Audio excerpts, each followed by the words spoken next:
जय हिंद दोस्तों। कैसे हैं आप? मैं उम्मीद करता हूं आप बहुत अच्छे होंगे। दोस्तों, हमारा जो एसआई का सेशन चल रहा है उसके संबंध में फिर आपके सम्मुख उपस्थित हूं, आपका हमदर्द, आपका दोस्त, आपका भाई।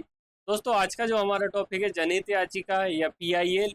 पीआईएल क्या होती है, इसका उद्गम किस प्रकार से हुआ है, इसका क्या फुल फॉर्म है, इन सभी के बारे में दोस्तों आज हम देखेंगे। तो सबसे पहले दोस्तों कि जो पीआईएल का क्या अर्थ होता है, फुल फॉर्म भी कभी कभी एग्जाम में पूछ लिया जाता है। तो इसका अर्थ होता है दोस्तों पब्लिक इंटरेस्ट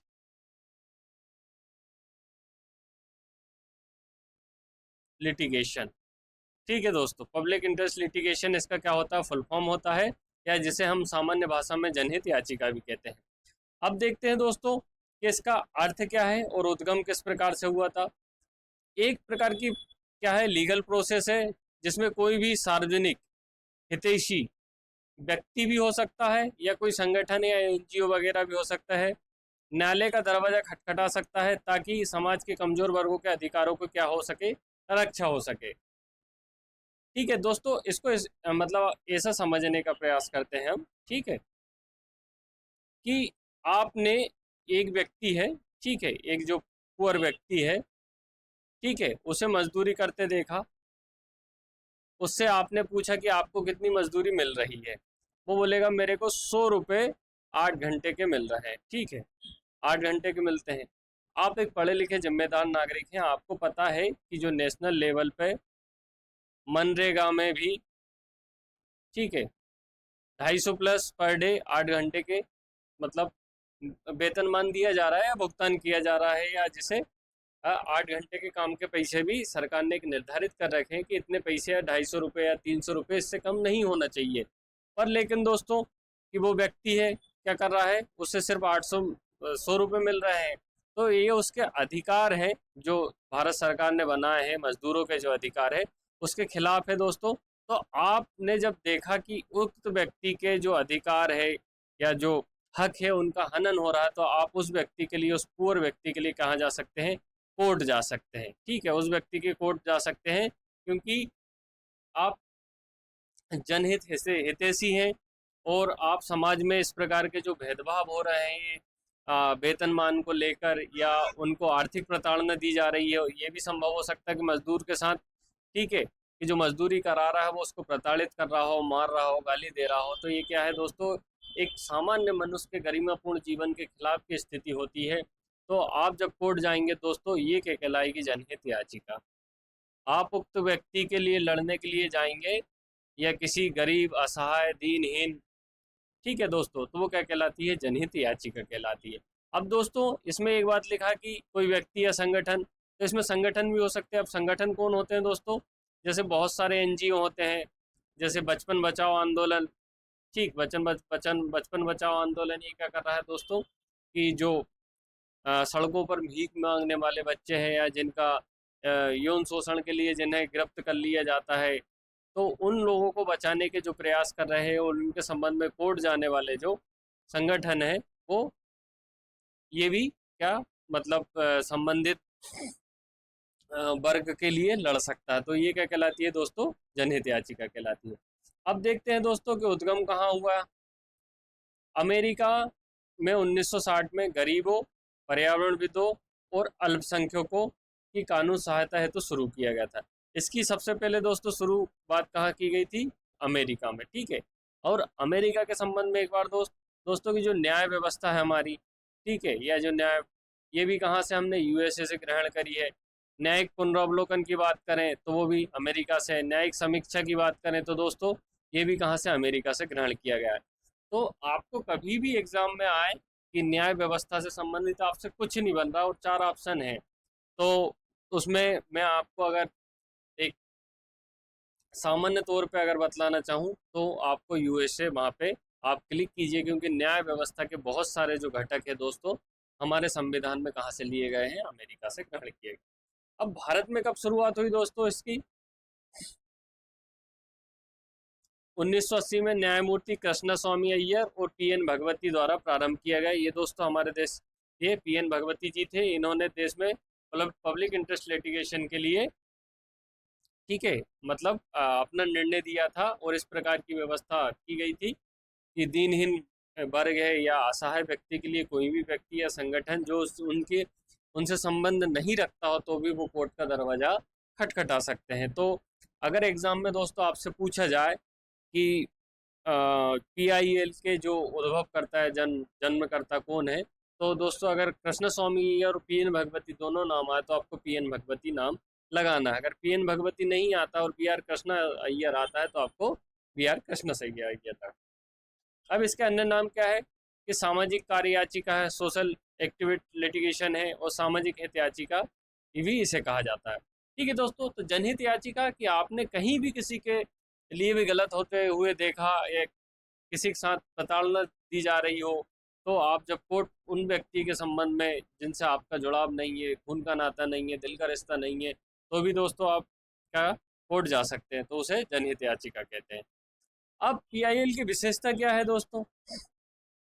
स्थायी नियम है, पारंपरिक नियम के विपरीत है, जहां केवल प्रभावी व्यक्ति ही याचिका दायर कर सकता है। पीआईएल में कोई भी सार्वजनिक हितैषी, जैसे दोस्तों ठीक है, आपकी किसी से झगड़ा हो जाता है, ठीक है, झगड़ा हो जाता है, तो आप उस व्यक्ति के लिए कहाँ जाते हैं? कोर्ट जाते हैं उसके खिलाफ कि इस व्यक्ति ने मेरे साथ झगड़ा किया है और मेरे खिलाफ किसी भी प्रकार के अपमानजनक व्यवहार किया है।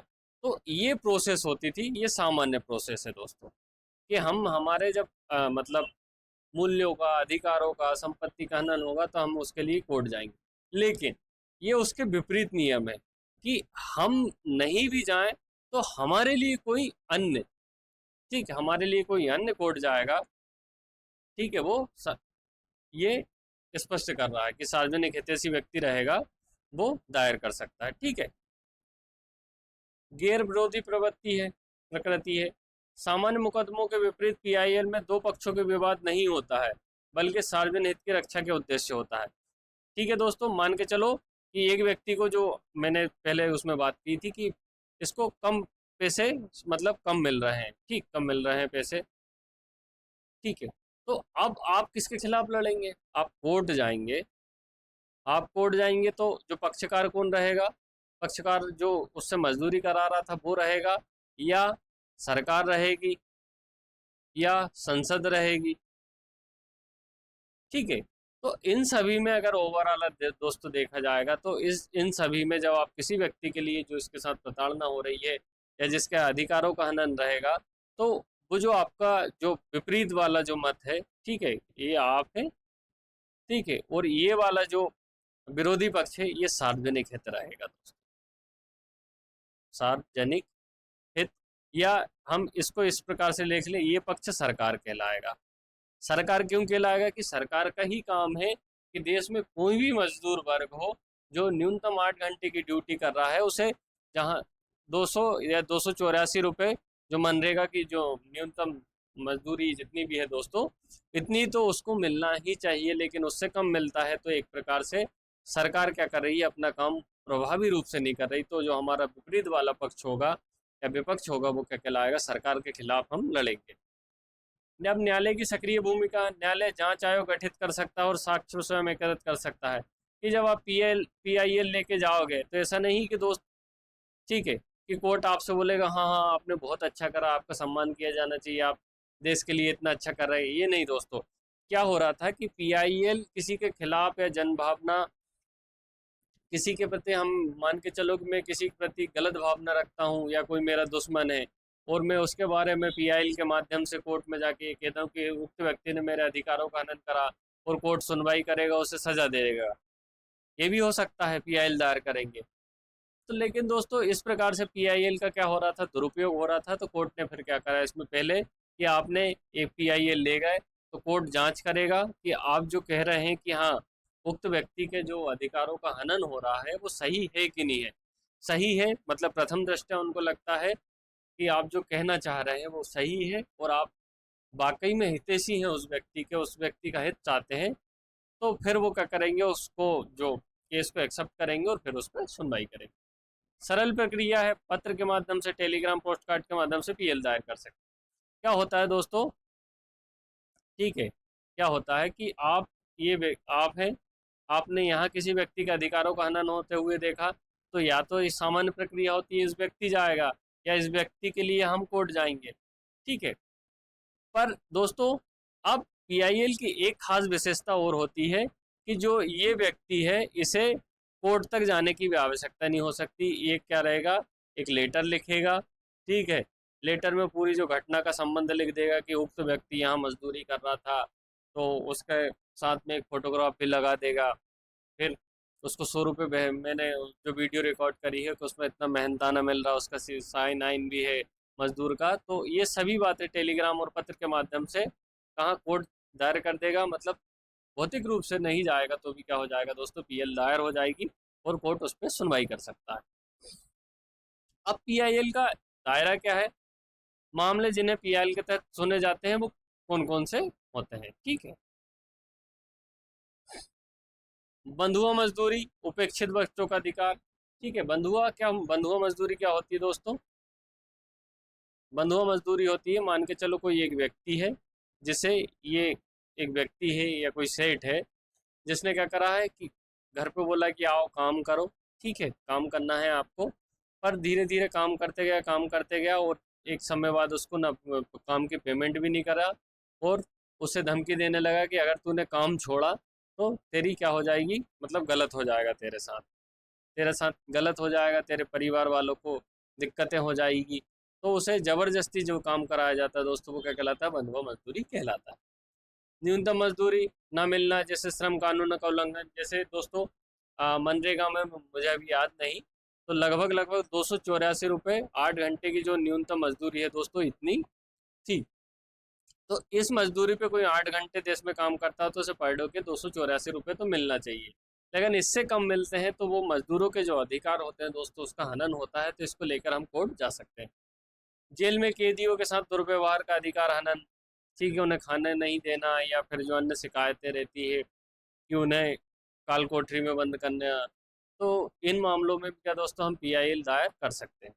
महिलाओं के खिलाफ अत्याचार, दहेज, बलात्कार, हत्या, ये कोई भी मामले दोस्तों अगर होते हैं तो हम जनहितैषी के रूप में पीआईएल दायर कर सकते हैं। पर्यावरण प्रदूषण, दिल्ली पर्यावरण प्रदूषण दोस्तों, दिल्ली में अक्टूबर नवंबर में हमने देखा है कि वहाँ का जो प्रदूषण है या कोहरा या धुंध इतनी ज़्यादा हो जाती है कि वहाँ का आईक्यू लेवल या जो प्रदूषण लेवल बहुत ज़्यादा हाई पहुँच जाता है। तो फिर क्या रहता है कि जो पर्यावरण कार्यकर्ता कोर्ट जाते हैं कि सरकार क्या कर रही है, ठीक, सरकार क्या कर रही है कि आप हर साल इस प्रकार की स्थिति उत्पन्न होती तो आप कुछ तो करिए। तो ये सभी मामले हैं दोस्तों, या इसका जो पीआईएल का दायरा है कि इन सभी दायरों में हम कोर्ट जा सकते हैं। मामले जिन्हें पीआईएल के तहत नहीं सुना जाता, मकान मालिक किराएदार विवाद, ठीक है दोस्तों, मान के चलो आप रूम से रहते हैं, ठीक है, 5 तारीख को आपका रूम रेंट आपको देना रहता है, ठीक है, अंकल आंटी ने आपको बोला 5 तारीख को नहीं दिया, 6 तारीख को आपका क्या दे दिए, मकान क्या फेंक दिया, आपका सामान फेंक दिया, तो आप कोर्ट नहीं जा सकते इस मामले में दोस्तों, ठीक है। नहीं तो आपके मन में चलने लगा हो कि मैं भी चला जाऊंगा अब तो वाह। सरकारी नौकरी या पेंशन संबंधी शिकायतें, इसमें भी कोर्ट में नहीं जा सकते। शैक्षणिक संस्थानों में प्रवेश से जुड़े मामले, क्या आपको एडमिशन नहीं मिल रहा, पीएल दायर कर दी, ठीक है। तो दोस्तों ये सभी क्या होते हैं, इनमें हम कोर्ट नहीं जा सकते। अब पीआईएल के सिद्धांत क्या है कि जो मेनली प्रिंसिपल क्या है, न्यायालय का दायित्व अनुच्छेद 32 के तहत दोस्तों जो मौलिक अधिकारों का जब हमारा हनन होता है तो बंदी, प्रत्यक्षीकरण, परमादेश, अधिकार प्रसिद्ध, उत्प्रेषण, तो इस प्रकार की क्या 5 रिट जारी की जाती है, वो क्या रहती है, हमारे मौलिक अधिकारों के हनन से संबंधित होती है। और 226 के तहत हम हाई कोर्ट जा सकते हैं, 32 के तहत सुप्रीम कोर्ट में हम अधिकारों के हनन में और 226 में हाई कोर्ट में, ठीक, कमजोर वर्गों के अधिकारों की रक्षा करना। तो ये न्यायालय का दायित्व है कि अगर 32 और 226 के तहत अधिकारों के हनन का कोई मामला आएगा तो न्यायालय उसको क्या करेगा, प्रथम दृष्टया सुनेगा। प्रक्रियात्मक छूट, पीआईएल में साक्ष्य और कार्यवाही संबंधी नियमों में ढील जाती है, ठीक है, ढील दी जाती है। इसका दोस्तों क्या होता है कि आपको जो मतलब प्रथम दृष्टया पीआईएल कोर्ट के समक्ष ले जाना है तो आपको ज़्यादा डाटा या इनपुट आवश्यकता नहीं, आप मेन साक्ष्य को, ठीक, फाइल के साथ में या पीआईएल के साथ दायर करके या सिर्फ एक लेटर लिख के भी दायर कर सकते हैं और साक्ष्य आप बोल सकते हो कि हम अनुकूल परिस्थितियों में जमा करेंगे, अभी दिक्कत है। मानवाधिकारों पर जोर, अनुच्छेद 14 में समानता, 21 में जीवन के अधिकारों का व्यापक उपयोग होता है, ठीक है दोस्तों, अगर आपको पुलिस रात को उठा के ले जाती है, या तो आपका पड़ोसी कोई व्यक्ति है जो आपका हितैषी हो, वो जाके कोर्ट में दायर कर देगा कि जो हमारे भाई को भी ज़बरदस्ती पुलिस ने उठाए ले गया, उसको जो सोने का अधिकार है रात में उसका हनन हुआ है, तो ये जीवन के अधिकार की रक्षा भी करता है। तो इस प्रकार से वो केस कर सकता है। निजी विवादों का बहिष्कार, दो पक्षों के बीच विवाद पीएल दायर नहीं किया जा सकता। ठीक है दोस्तों, तो ये सभी सिद्धांत है। मौलिक अधिकारों का हनन होना चाहिए, ठीक है, या फिर प्रक्रियात्मक इसमें छूट भी रहेगी, या पर्यावरण संबंधी, इन सभी मामले में रहता है। पीएल को दुरुपयोग को रोकने की क्या क्या है कि याचिकाकर्ता को विश्वसनीयता, न्यायालय याचिकाकर्ता के इरादों की जांच करे। ठीक है, कि ऐसा नहीं है कि मान के चलो दोस्तों कि मेरी इस किसी से दुश्मनी है, या मैं आपसे दुर्भावना रखता हूं, तो मैं आपके खिलाफ कोर्ट केस कर दिया कि भैया इस व्यक्ति ने इस लड़की को छेड़ा है, ठीक है, तो आप इसकी सुनवाई कीजिए। ऐसा नहीं होगा। सार्वजनिक हित का स्पष्ट प्रमाण कि आप याचिका में सार्वजनिक हित को गंभीरता में तत्कालीन स्पष्ट होनी चाहिए कि आप किस व्यक्ति के लिए कोर्ट आए हैं और वो पक्षकार कौन है।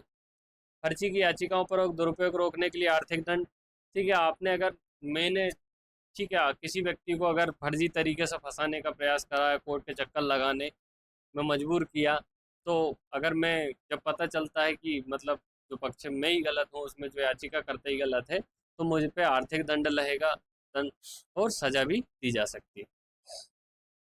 गंभीर मामलों, बंधुआ मजदूरी, पर्यावरण क्षति में त्वरित सुनवाई मिलती है। जैसे दिल्ली प्रदूषण की हम बात करें दोस्तों, एक अभी जो तेलंगाना में दोस्तों कांची, ठीक है, गोचावल्ली, ये जंगल जो 400 एकड़ का दोस्तों काटा जा रहा है, इस पे क्या करा है सुप्रीम कोर्ट ने, क्या कर दिया, प्रतिबंध लगा दिए। क्योंकि जैसे ही जंगल को काटा जा रहा था, पर्यावरण कार्यकर्ताओं ने क्या करा, पीआईएल दायर करी, ठीक है, और सुप्रीम कोर्ट ने क्या करा, उस जो जंगल की कटाई को कटने से बचा लिया।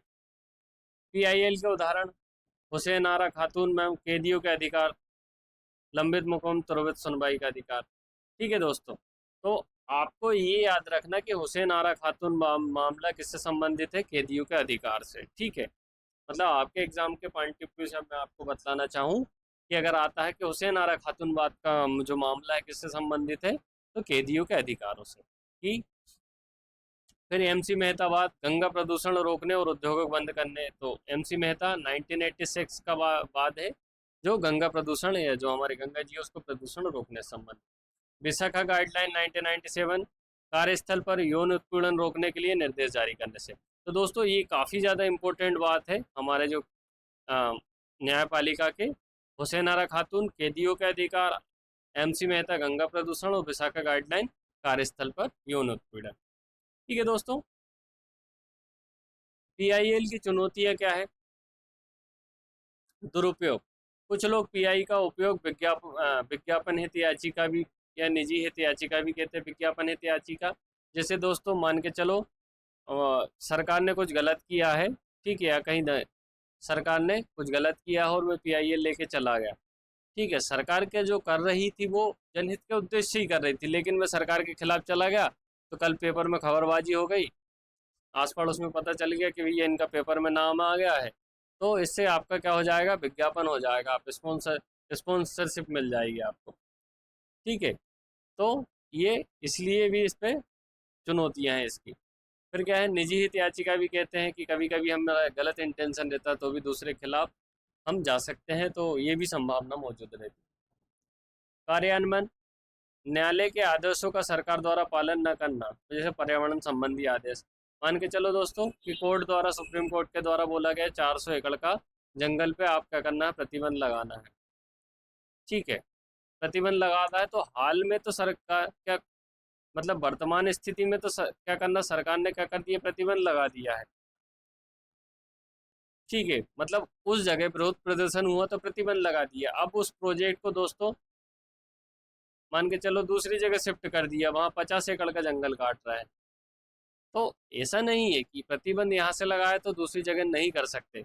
वो दोस्तों प्रतिबंध लगाने का जो मतलब मेन मोटो रहता है कि स्थानीय स्तर पर क्या होता है, तीव्र विरोध प्रदर्शन होने लगता है, सरकार का क्या होता है, लोगों से टकराव होने लगता है, दंगे होने की संभावना रहती है, तो इस कारण सुप्रीम कोर्ट वो कर देती है। संसाधनों की कमी, न्यायालयों पर पीआईएल के बोझ के कारण अन्य मामलों की सुनवाई भी प्रभावित होती है। कि मान के चलो ये कोई इम्पोर्टेंट कार्रवाई चल रही, सुनवाई और इधर से एक पीआईएल लेके गए कि हमारी पहले सुनवाई करो, हमारी पहले सुनवाई करो, तो इससे क्या होती है, फिर दिक्कतें उत्पन्न होती है। निष्कर्ष क्या है, भारतीय न्यायिक व्यवस्था में क्रांतिकारी उपकरण है, बिल्कुल है दोस्तों, कि ये दो पक्षकार होते हैं, एक वादी होता है, एक प्रतिवादी होता है, पर यहाँ तो तीसरा व्यक्ति भी कोर्ट जा सकता है दोस्तों। ठीक है, तीसरा व्यक्ति भी कोर्ट जा सकता है, आप भी, मतलब आपका हितैषी व्यक्ति जो आपको गलत होते हैं, आपका गलत होते हुए देखते हैं, तो क्रांतिकारी उपकरण। फिर दूसरा, इसका दूसरा जो मेनली हथियार क्या है कि इसमें आप एक लेटर लिख के भी कोर्ट में पीआईएल फाइल कर सकते हैं। तीसरा क्या है कि पर्यावरण मुद्दे या बच्चे और महिला संबंधित बात को जल्दी सुना जाता है। तो ये क्रांतिकारी उपकरण है ना दोस्तों, क्योंकि ये जो समुदाय है, पर्यावरण है, महिला है, बच्चे काफ़ी ज़्यादा हमारे देश में क्या हो रहे हैं, प्रताड़ित हो रहे हैं।